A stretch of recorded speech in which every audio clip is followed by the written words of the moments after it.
Benvenuti su Armonia di Saggezza, il canale che esplora il dialogo interreligioso fra cristianesimo e buddismo. In questo video approfondiremo la conoscenza del Santo Rosario nel cristianesimo e dei mantra nel buddismo.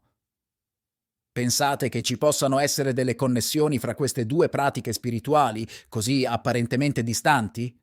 State con noi fino alla fine e lo scoprirete. Ma prima non dimenticate di iscrivervi al canale e cliccare sulla campanellina. Il Santo Rosario ha radici antiche nel cristianesimo. Dobbiamo tornare indietro nel XIII secolo in Europa, un'epoca di profondi cambiamenti sociali, politici e religiosi.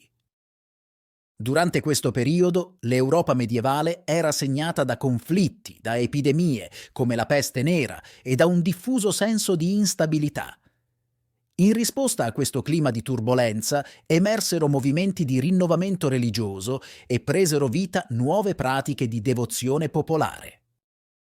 Bisogna precisare che all'epoca la forma di preghiera consolidata era la recita dei 150 salmi della tradizione del Salterio, codificati nella liturgia delle ore. Il Salterio, però, era destinato a chi sapeva leggere il latino. La maggioranza del popolo, di fatto, ne era esclusa. Si escogitò, così, l'idea di recitare 150 preghiere più brevi e facili da ricordare a memoria, fra cui il Padre Nostro, ma soprattutto l'Ave Maria, considerato il crescente culto in quegli anni verso la Madre di Gesù. Proprio dalla corona di rose che si usava porre sul capo delle statue della Vergine Maria, deriva infatti il nome Rosario, simbolo delle preghiere belle e profumate, rivolte a Maria.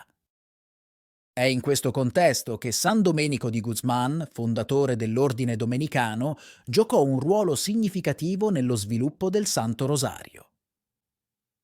Si dice che, durante una visione mistica nel 1214, la Vergine Maria gli abbia raccomandato di diffondere la pratica del Rosario, come arma spirituale per combattere l'eresia e promuovere la pace.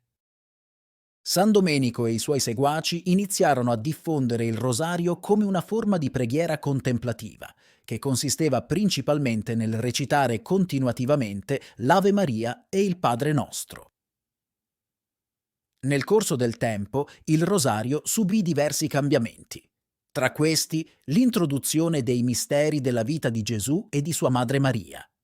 Divenne così la forma di preghiera che conosciamo oggi, sancita ufficialmente dalla lettera apostolica Rosarium Virginis Marie di Papa Giovanni Paolo II. Vi lascio il link della lettera apostolica in descrizione. Una delle caratteristiche distintive del Santo Rosario è la sua pratica ripetitiva, che, secondo l'opinione di molti, favorisce il rilassamento della mente e la riduzione dello stress della vita quotidiana. Questo ritmo costante e cadenzato crea un'atmosfera di calma interiore, consentendo ai credenti di entrare in una sorta di stato ipnotico e di estraniazione dalla realtà circostante. In questo stato, alcuni sperimentano una sorta di estasi spirituale, in cui si sentono in profonda comunione con il divino. La ripetizione delle preghiere diventa un ponte verso un'esperienza mistica, in cui il tempo sembra dilatarsi per aprirsi all'eterno. Inoltre, durante la recita delle decine di Ave Maria intervallate dal Padre Nostro, i credenti sono invitati a riflettere sulle varie tappe della vita di Gesù e di sua Madre Maria, i cosiddetti misteri, e a contemplare i significati più profondi della fede. Vi lascio il link in descrizione per approfondire quali sono i diversi misteri che si contemplano durante la recita del Rosario.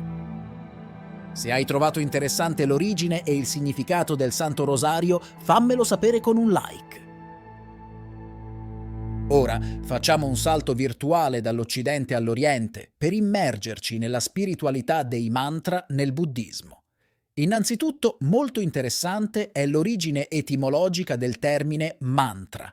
Deriva dal sanscrito ed è composto dalla radice man, che significa pensiero, ma anche intelletto, principio spirituale, respiro, e dal suffisso tra, che si può tradurre come qualcosa che libera o che agisce. Dunque, il mantra è il pensiero che libera o il principio spirituale che agisce. L'origine dei mantra è antichissima.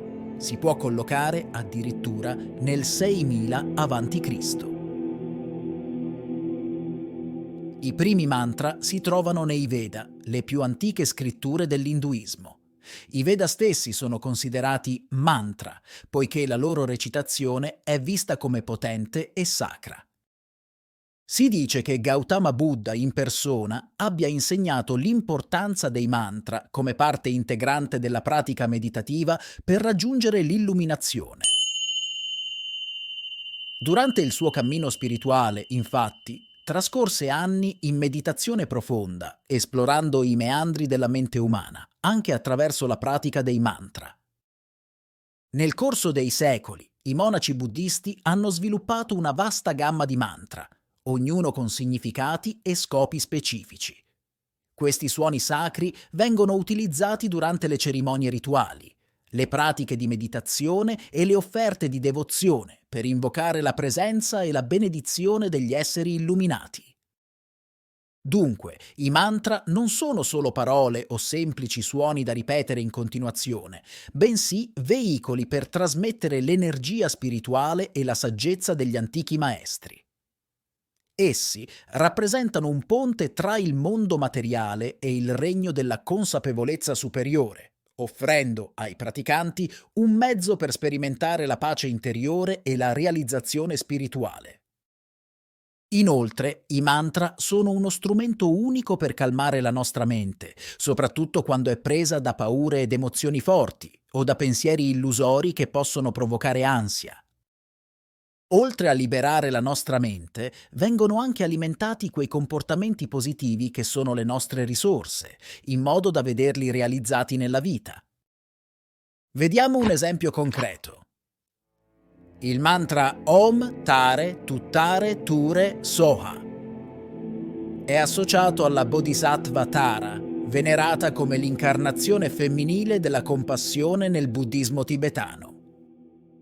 Om è il suono primordiale dell'universo e simboleggia la mente del Buddha.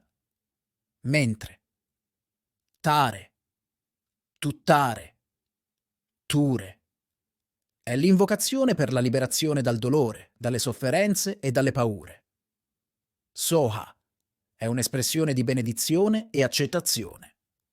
Recitare questo mantra è considerato un mezzo per liberarsi da tutto ciò che spaventa, per ottenere protezione e realizzazione spirituale. È consigliabile ripeterlo più volte al giorno perché sia efficace. Per facilitare l'immersione nella recitazione si può utilizzare il mala, una corona composta da 108 perle, solitamente in legno di sandalo, che corrispondono al numero delle ripetizioni del mantra. Il numero 108 è un numero sacro e, tra le altre cose, rappresenta gli attaccamenti che ogni praticante deve evitare se vuole liberarsi dalla sofferenza. Se recitato bene, con la giusta concentrazione, il mantra può raggiungere l'inconscio, risvegliando potenzialità nascoste e liberando energie creative e spirituali che possono portare a una crescita personale e a una consapevolezza più elevata. Che ne pensi? Hai mai provato a recitare i mantra? O magari ti ho fatto venire voglia di cominciare? Fammelo sapere nei commenti. Pur provenendo da tradizioni spirituali diverse, il Santo Rosario e i mantra condividono l'obiettivo di elevare la mente e il cuore verso il divino. Entrambi sono strumenti di preghiera e meditazione che offrono una via per avvicinarsi alla trascendenza.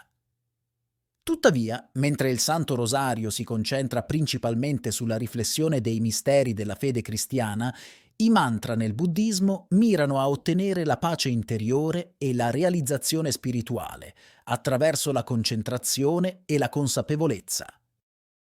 È curioso notare che gli strumenti utilizzati, la corona del rosario e il mala, pur essendo simboli diversi e distintivi delle rispettive tradizioni, similmente offrono un modo tangibile per mantenere il conto delle ripetizioni durante la pratica spirituale in modo da favorire la concentrazione e rendere l'esperienza il più immersiva possibile.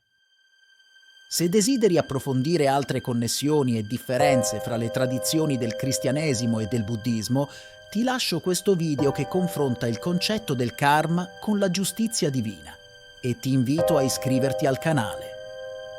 Namaste e che Dio ti benedica.